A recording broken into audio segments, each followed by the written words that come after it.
আসসালামু আলাইকুম ওয়া রাহমাতুল্লাহ। আজকের আন্তর্জাতিক খবরগুলোর মধ্যে শুরুতেই থাকছে যুক্তরাষ্ট্রের কাছ থেকে সামরিক সরঞ্জাম কিনছে ভারত। পাকিস্তানের সঙ্গে উত্তেজনার মধ্যেই এইসব সরঞ্জাম কেনা হচ্ছে।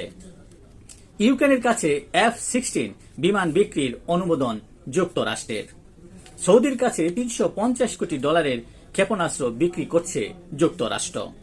গাজায় সামরিক অভিযানের মাত্রা বৃদ্ধির পরিকল্পনা ইসরায়েলের। ছাঁটাইয়ের প্রতিবাদ, জেনেভায় জাতিসংঘ কর্মীদের বিক্ষোভ। ফিলিস্তিনি শিশুকে হত্যা করা মার্কিন ব্যক্তির 53 বছরের কারাদণ্ড। টিকটককে ইউর জরিমানা, চীনে তথ্য পাঠানোর অভিযোগ। এই ছিল দেশের প্রধান দৈনিক পত্রিকার শিরোনামে উঠে আসা শীর্ষ সংবাদ, যা নিয়ে এতক্ষণ আপনাদের মাঝে উপস্থিত ছিলাম। আশা করি আপনাদের ভালোই লেগেছে। সার্বিক খবরের বিবেচনায় যদি আপনাদের কোনো অভিমত, অভিব্যক্তি, সমালোচনা কিংবা কোনো পরামর্শ থেকে থাকে তাহলে অবশ্যই কমেন্টসে জানাবেন।